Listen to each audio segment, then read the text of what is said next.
So 9 years ago, I was standing in the Opera House, this nightclub just over the Don River in Toronto, Canada.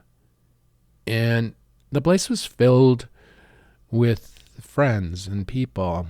It was Don Burns's wake. And if you didn't know Don was a radio DJ in the 80s in Toronto, Canada's major radio market. And he worked at a station called CFNY, which is kind of the new music, kind of the Cure place. They used to play kind of electronic-y vibed stuff. And he was a DJ on that network. But he was a big person, physically big, but also he had big energy, huge energy. But he also had an alter ego. He was Dr. Trance in the rave community. He was one of the founders of the Atlantis Rave Company. He threw some of the most amazing events Canada has ever seen. He threw a rave in the CN Tower in Toronto. In the CN Tower. And then he threw a rave at the Ontario Science Centre. And there were actual ravers standing with their hands on these giant metal mushroom things, getting zapped with high voltage, and their hair was all frizzing out. And it was just incredible. And I have pictures of all that. I have photographs of all that. Now, at this party with Don's memory, with his friends, with my friends, we were all standing around there, DJs were playing, and it was a party, basically, a celebration of Don's life. And it was then that I realized that we were starting to lose people in our community and that I should really, really get to work on digitizing the vast Tribe magazine photographic archive that I have. So I can ask people and talk to people about the images I shot of them decades ago. If I need more information, God, how I would love to ask Don, what he felt as he was throwing these parties. How did he feel about it when he was doing it? Like, was he nervous? Was he not? Did you figure it would go okay or not? Like, these are the kind of questions you can't ask people who are no longer with us, right? I thought, man, I got to get these photos scanned. That was 9 years ago, but the technology didn't exist for me to do it, and I wasn't ready to even consider it. So anyway, this show is it's a little bit different. It's still art. We're talking about photography today, digitizing an enormous, important, culturally significant photography collection, and how one would go about doing that. This is a show about jewelry, why we wear it, why it matters, how it's made, and what it means. I'm Alex D, and I turn cannabis into gold. I make mind-blowing jewelry in gold, silver, and platinum from cannabis plants here in Canada for stage, screen, for people who want to rock crazy jewelry. I'm the cannabis goldsmith.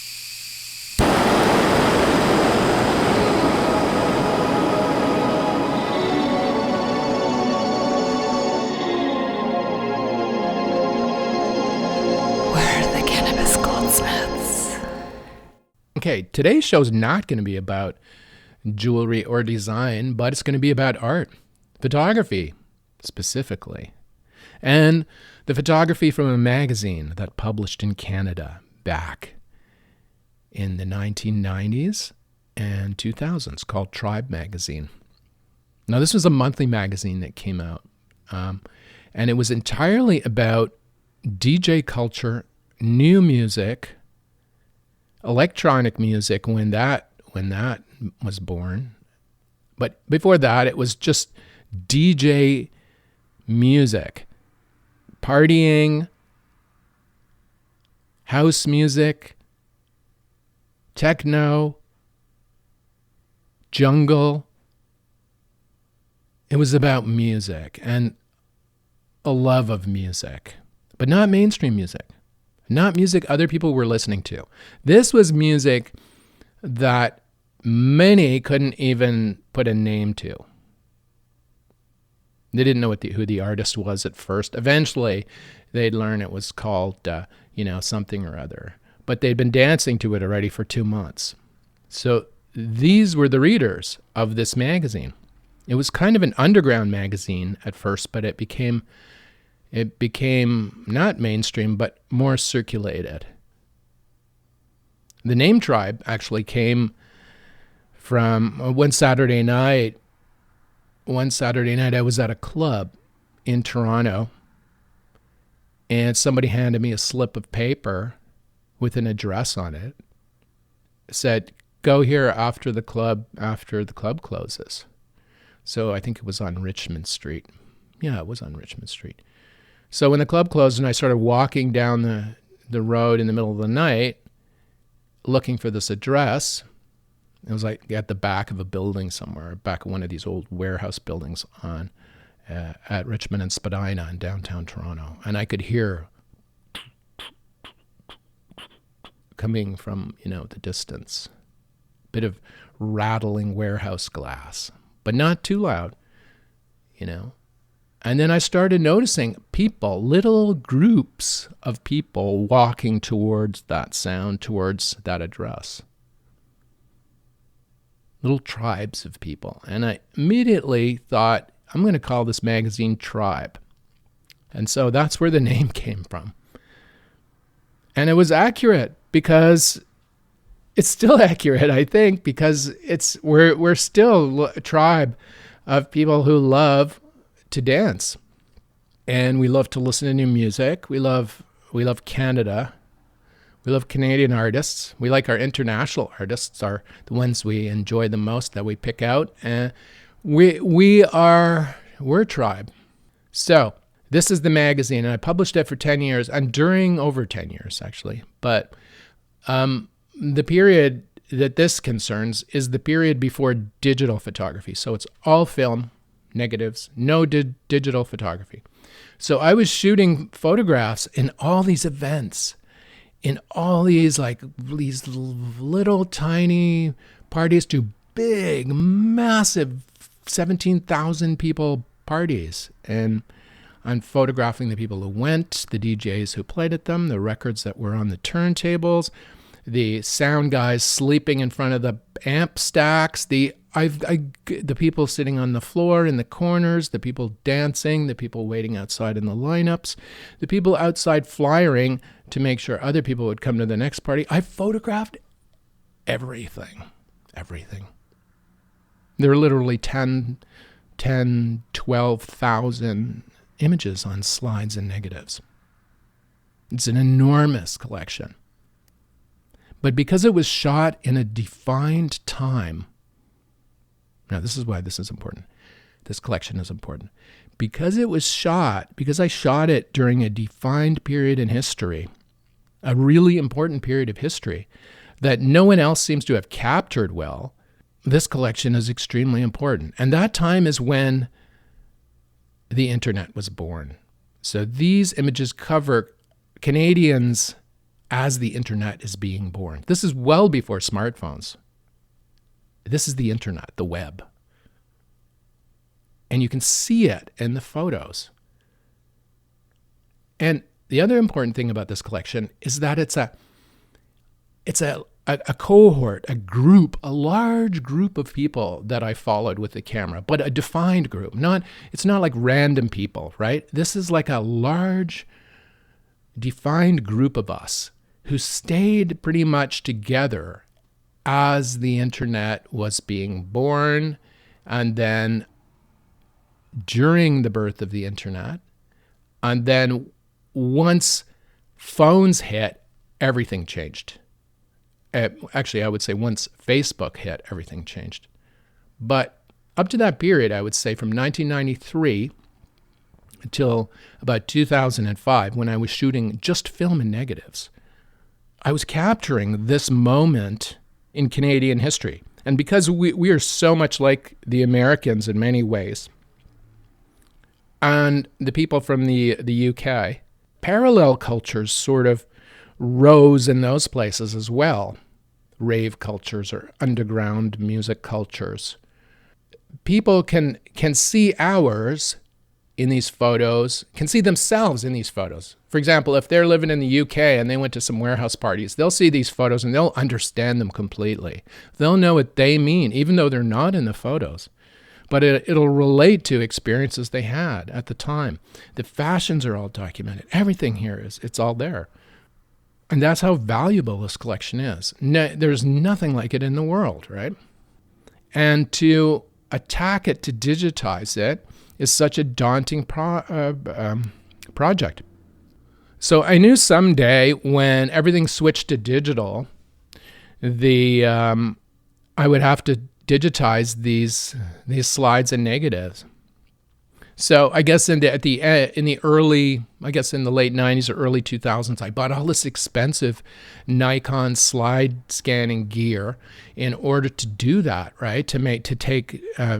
You can actually take a roll of developed film and put a whole roll in this thing, and it will scan it and digitize it. But you have to adjust each image. It takes a long time, and it's complicated. And the resolutions are, compared to today, they're not. This is not what we need. It doesn't even meet the low end of today, right? This is technology. You remember, the biggest hard drive you could get was 40 megabytes, and now you'll soon be able to get 4 terabyte SD cards. Anyway, you know what I'm talking about. Technology progresses. But I was always trying to use the best at the time. So I bought all this gear to digitize the collection, but it immediately became obsolete. And so I thought, what am I going to do? Now, in order to digitize film, I'm going to explain in this podcast how it is done, generally speaking, and what are the best ways to do it, and what are the common ways to do it. And I'm going to explain why I've chosen the path to digitize the collection in the way I want to, and I think is the best way. So let me explain. Okay, film.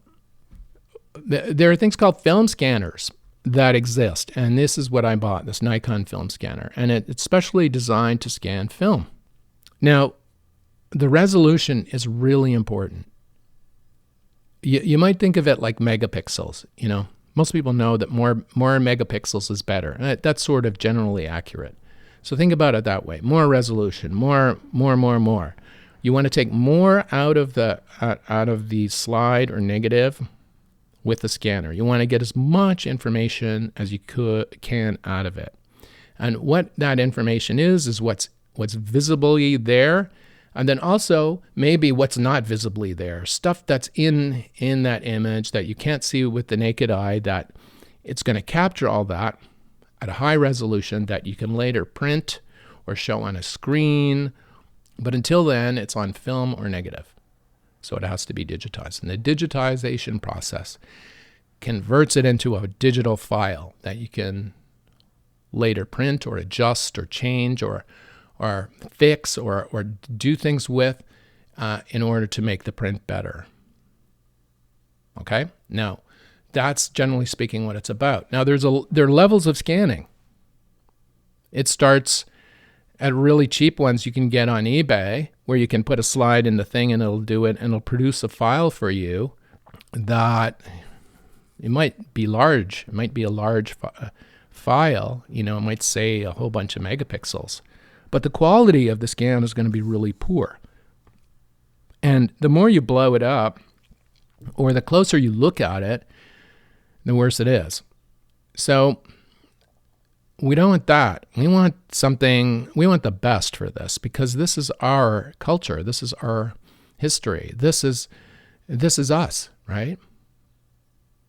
I like to think of this collection as it's not, although it was shot entirely for the Tribe magazine, by me, it's not about me. In fact, it's not even about you. This collection is about us as a culture, as a community, as as a cohort, as the academics would say. We're not a cohort. We're ravers and people who like to dance and people who enjoy each other's company, people who like to show up in fields and like just dance and set up speakers. We still do this. We're old and we still do this. We will take speakers and go to a beach. We'll throw parties on the island just so we can be together and dance. That's who we are. That's who we are. I'm going to start to cry again. Fuck, I'm so emotional about this project. It's just... Okay, back to scanning. Take a deep breath. Back to scanning. So when I published the magazine in the early days, there wasn't even scanners that I could use. And then one day I went down to Future Shop, this electronics store in Toronto, downtown Toronto. It used to be the biggest electronics store where you could get your TVs and all that. And I saw this thing called a scanner, and it was a wand. You held it in your hand, and it had a roller, and you would have to actually roll it with your hand across an image to create to get a scan. And I mean, your rolling speed had to be just right, otherwise there would be these like streaks in the scan. It was just horrible. But this was like the first scanner, right? So I bought this, and I went up the street to it was Star Sound at the time, later becoming Trax. I went up there and I got a brochure for a Serwin Vega bass bin, and I put it on the counter and I scanned it with this thing, and captured the cover image for the first Tribe magazine cover. And that was how basic the technology was in the first issue. But in the last issue, I was getting drum scans. I was shooting. I'll explain what all this is. You'll understand a lot about photography by the end of this podcast. By the last issue, over a decade later, the cover was as good or better than Vogue or any of these other magazines. It was glossy. I was shooting it with a Hasselblad, like an expensive camera. I kept investing in the photography across the whole time I published Tribe. I kept aiming for better and better photography. And even though the magazine was printed on newsprint, most of its history, when I could afford it, I put a glossy cover on the outside for the photography, to picture the people we pictured on it. The ravers and the house cats and the junglists and the techno people. But it's all about the photography. Always striving for better. And you must understand, while you were dancing in the dark room with smoke-filled people bumping into you, and the beats were pounding, and just the ceiling was dripping with water, and it was almost total darkness, I was photographing in that. Now, like, it's challenging. It was a challenging environment to photograph in.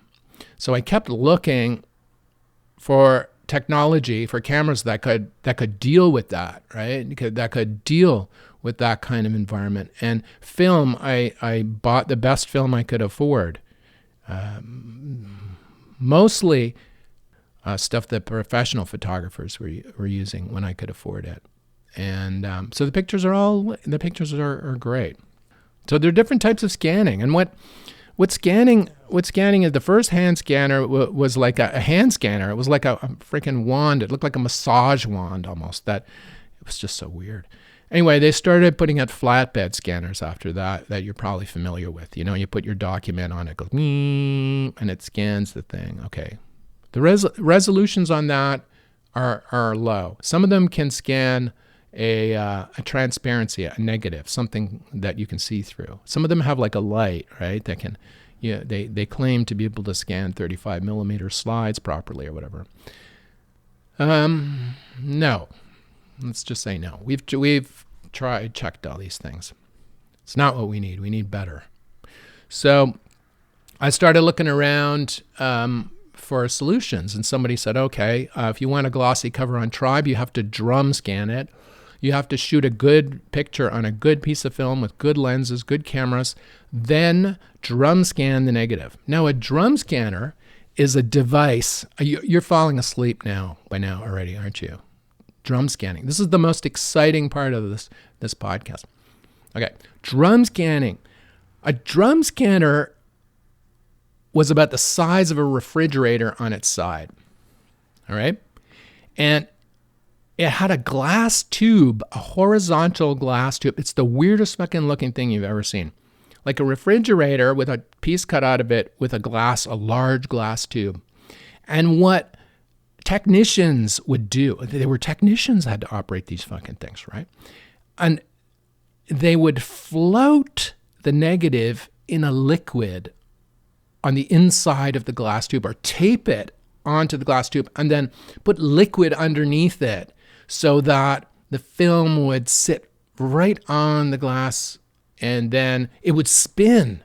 And these special, not CCDs, but they're called photomultiplier tubes. These ancient technology, as this thing spun around in each channel, RGB, and capture the amazing detail of the negative or positive at super high resolutions. Like we're hundreds of megapixels. It could like just suck everything right out of the image. Now this is the best. Even today. I mean, this technology is ancient, but even today, this is the best, the highest way to digitize a film or slide. Drum scan it. But these devices are obsolete now, right? It's like vinyl presses, like the guys who were impressing vinyl, like the stick band back in the day, like Greg and Paul. They had to go to the States and buy a vinyl press and then dust off some old dude who knew how to operate it and truck them all back up to Canada to set up a vinyl pressing plant. I mean, people had forgotten how to do it. The technology was still worked, but it was all over the place and covered in dust, right? So this is a similar idea. This is a drum scanner as this thing that they're getting harder and harder to find and more expensive. There's a secondhand market for them. They can go for hundreds of thousands of dollars, right? But ideally, I thought, I'm going to drum scan these things because that's the best way to do it. But there's that expense, which is even more money that I could ever get, I think. But there's a second problem with drum scanning. You need the fucking guy to do it, right? You need people who have done it for a long time, who know what it's about, who are skilled at it, and they're all gone. The guy, Jeff, who scan our, drum scan our Tribe covers, the glossy ones, he was amazing. Like, this dude would sit in front of, he'd drum scan the negative, which would take like a long time. This glass tube spinning around for hours or whatever, scanning the negative. This is the other thing, the time involved in doing it, right? And then he would look at this image on his monitor, a special kind of monitor. Like, everything is special, I found out in scanning. So this monitor is exactly calibrated to show true color. So there's what you see on the screen is exactly what's there. It's not what the monitor is saying. It's what's on the scan. So he's looking at the scan and he's making little corrections and doing little things to the color to make sure it exactly matches the negative or the slide. That's the goal. It has to be exactly the same, but digital. The color has to be the same. The shadows have to be the same.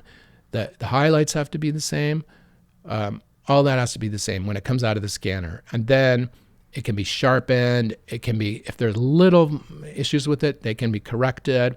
Then it can be cropped and saved. And that's the file that we would use on the cover. And that's the kind of thing I want to do with each one of the images in our archive, right? The highest resolution, the best for us. That's what I want. The best for us. Nothing less. So what's below drum scanning? You're not going to afford a drum scanner. And for a long time, there was nothing. There was absolutely nothing. And then there were a couple of scanners that were invented that were a little bit cheaper and less expensive. Still expensive, but they're no longer available either. And the thing is, you can get them in the secondhand market, but they don't, like, if they break, you're fucked, right? I remember I went down to Cape Town. I was in South Africa, and I went to Cape Town. I went to the Cape Town's main newspaper. I think it was the Argus or whatever at the time. This was like decades ago. I went in. I wanted to talk to the head, the guy who was doing the scanning there at the newspaper. Whenever I was in a country or in a town somewhere in the world, I would always go to the newspaper of the town and ask them if I could talk to the dude who did the scanning, because I wanted to find out how they were doing it. And in the Cape Town Argus or whatever it was called, before it was consolidated and bought by some other huge company, there was a guy in a room with a drum scanner, and he explained drum scanning to me. Like, so I understand it, and I realize it's probably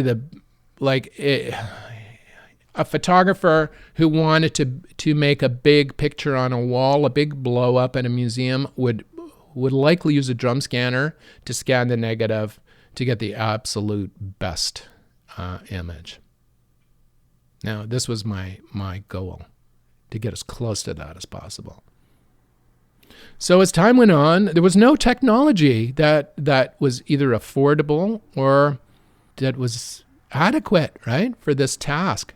Now, remember, there's thousands and thousands of slides. It's not a roll of film. It's that you take to Walmart and get them to digitize it. No. This is something else. This is a massive collection of, as I explained, like an archive, a photographic archive of a lost civilization in a world where ravers roamed the streets. Anyway, the In a World guy would just love this because it's an entirely a lost culture. So back to the scanning. So anyway, so finally, something came out that could do it, and it's still quite expensive. It's a camera. It's a medium format camera body made by Fujifilm. This is a Japanese company. And strangely enough, most of the film, the actual film I shot during the Tribe period was Fujifilm. I loved the color of the film. All the covers were shot on Fujifilm, Astia. Or they had this one, Velvia or Velveeta or whatever it was called. Like, just beautiful film, just incredible color coming out of that film. So I shot most of the pictures on Fujifilm, but they moved into digital. They still make film cameras, I think, but they moved into digital in a way that was different than everyone else. They're aiming squarely at the professional market, and they released this camera. And what it is it can produce images for us anywhere from 80 to 400 megapixels on an image. And that's better than, it's not a drum scan, but it's close. It's close. So I was thinking, here we go. We can do it now. We have the technology. So I contacted, the first thing I did was I contacted the National Gallery of Canada. I sent the curator a letter. I said, look, here's this collection. It's important. It's culturally significant. When I die, I want to find out if I can leave it to you or parts of it to you or whatever. Can you give me some guidance here? I mean, I'm not dying yet, hopefully. But before I get too old to do this, I want to do it, and I want to do it the right way. So I contacted the National Gallery of Canada, and I was living in Toronto at the time, and they sent out the photographic curator of the Gallery came out to meet me in Toronto to talk about it. And we met at the Mercury on the Mercury Cafe in Leslieville. This was during the pandemic, right? The height of the pandemic. And I met with her, and it was an amazing conversation because it illuminated, it lit up a lot of things for me. Like, I asked her about donating it to the museum. She said, yeah, there's a process or whatever for that. But then I started asking her questions like, will anyone ever see this if I donate it to the museum? What happens to stuff that they get? Like, I started thinking about all this. Who's going to see this? If I give this to some organization, this huge collection of important photography, will anyone ever see it? Or will it go into the warehouse like in the Raiders of the Lost Ark movie where this like forklift driver keeps going into the distance, the thing's in the crate and it gets put way at the back, right? Like never to be seen again. Like, I don't want that. So I was talking to her about it. And she just bouncing ideas off her. It was great. She gave me some ideas, but I also got some ideas on my own from talking to her. And I had a better understanding of how I would do this project. And it began to take shape in my mind. Because it's a big thing. It's a huge project. And it has to be done right.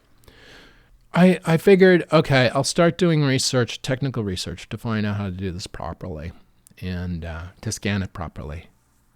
And I started looking for drum scanners. It's been years of research trying to figure out how to do this right. And then Fujifilm released this camera body. So I called up, I sent an email to them, and a couple of years ago, they sent me a test kit, and I experimented rephotographing some of the negatives with it.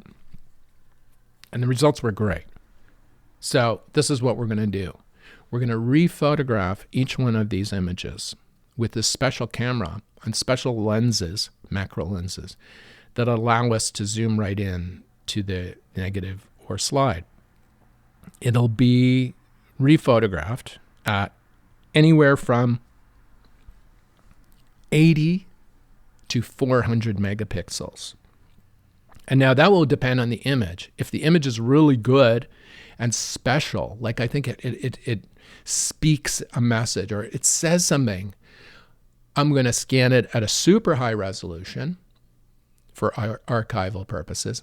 But other photographs like wide crowd shots and things like that will be in like 80 kind of megapixels, this is like more than sufficient. This is better than our gallery archival quality.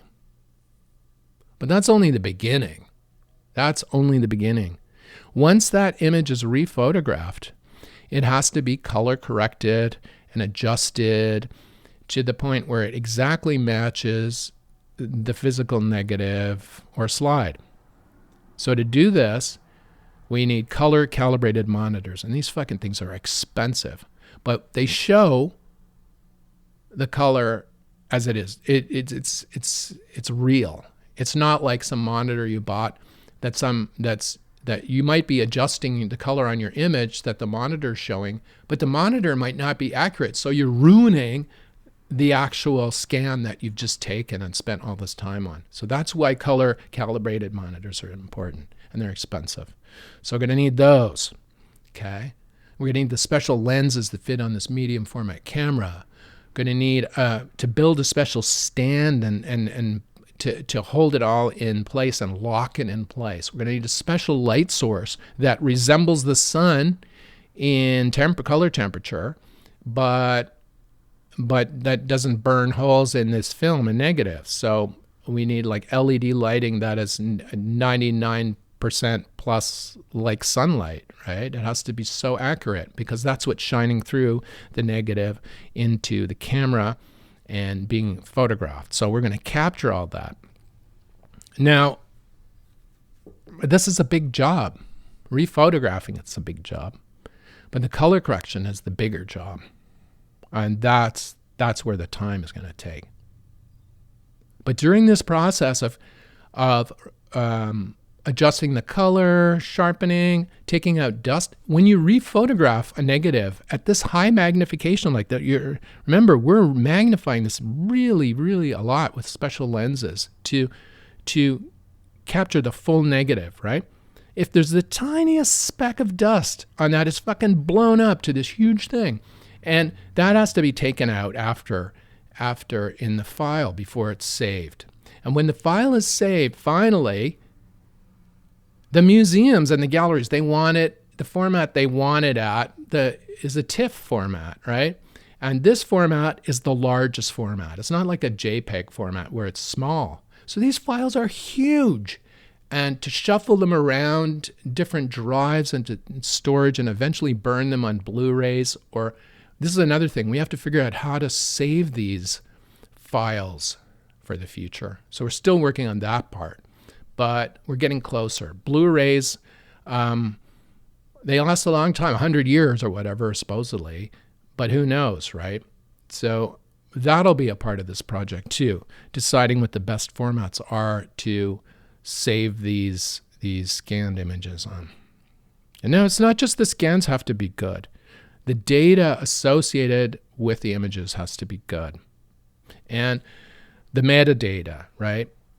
So there'll be metadata associated with each image describing, when it was shot, what it's about, whatever, when it was scanned, all that stuff. So people of the future will be able to understand it better. I think I'm also going to keep a separate database of what it is to include with the collection when I bequeath it to whoever galleries get it at the end. I haven't decided just yet which 3. I'm going to divide it across 3.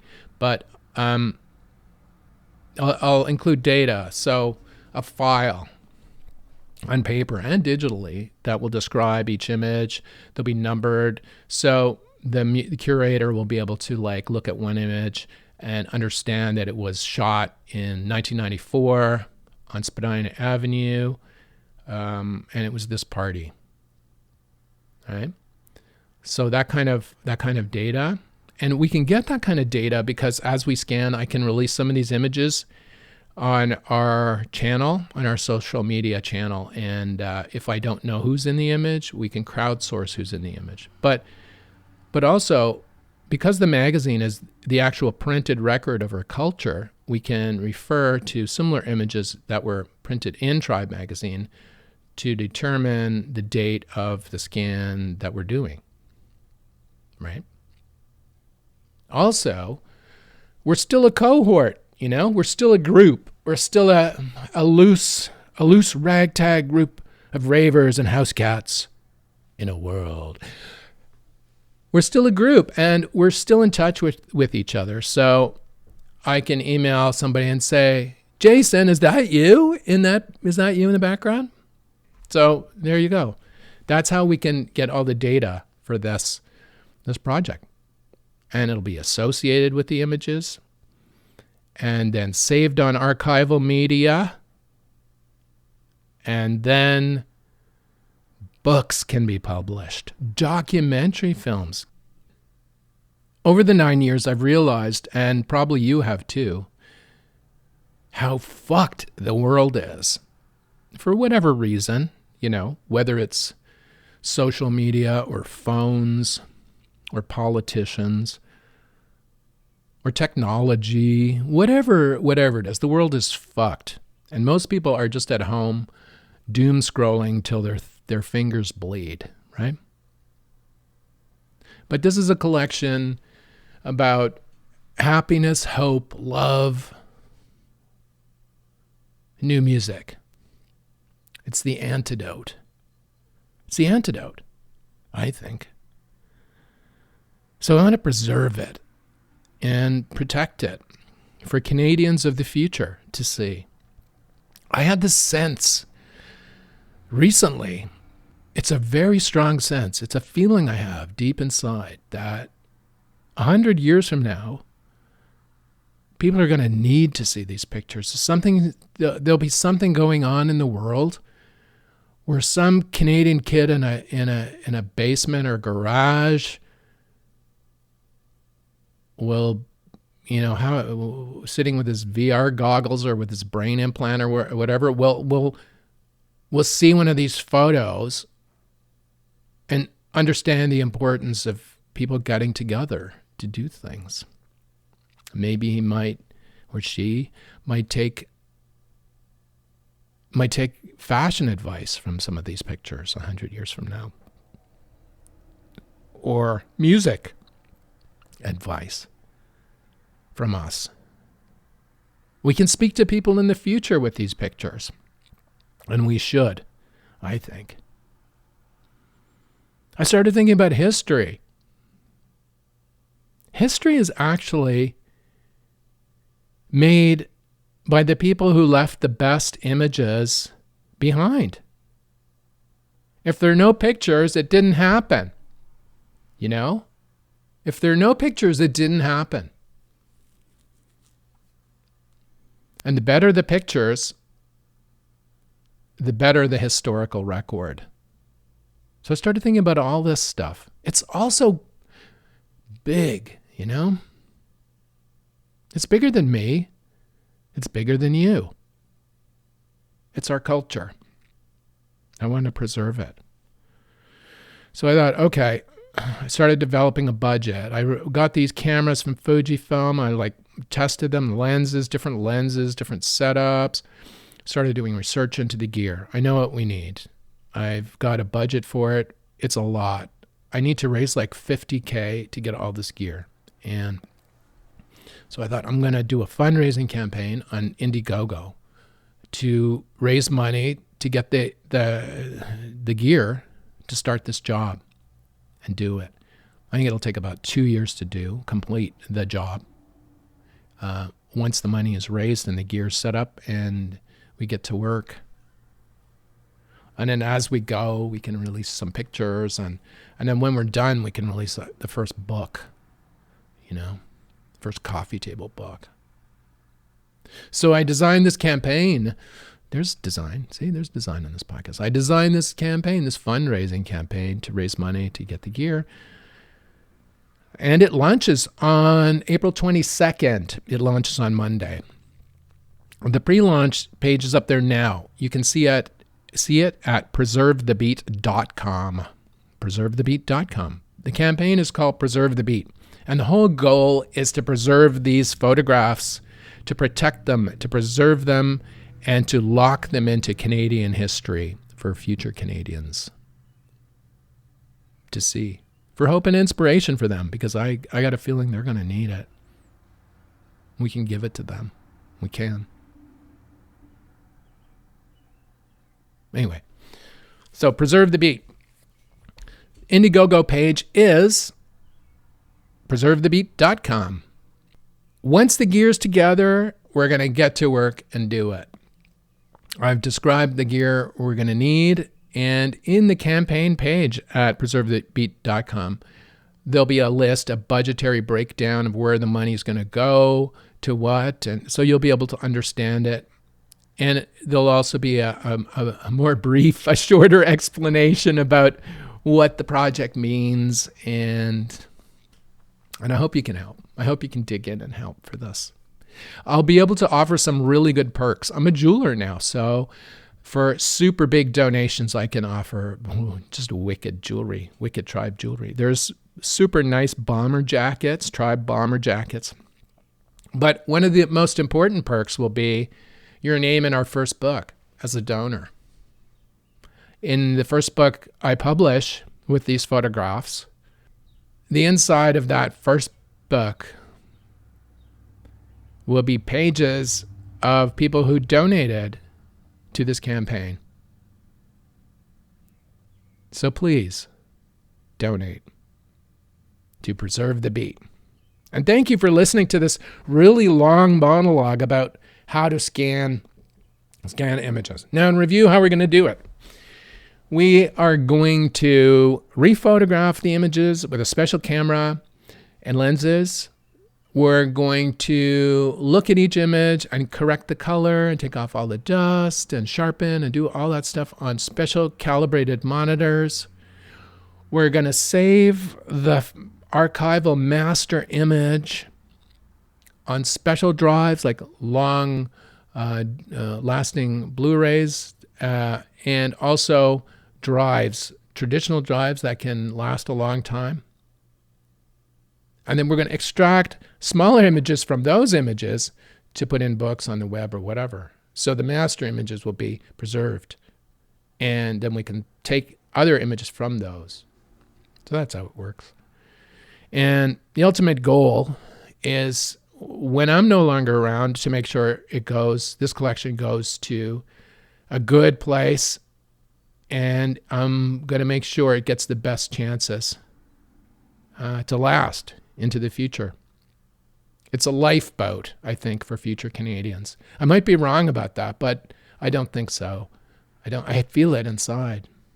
So if you're a Canadian of the future and you found this podcast about this collection, I'm speaking to you now. This is an important collection. And you can help us spread the beat too in the future, whoever you are, when you see this, when you hear this. Thank you. Anyway, that's it for this week. I'm going to put a bit of jewelry in the end.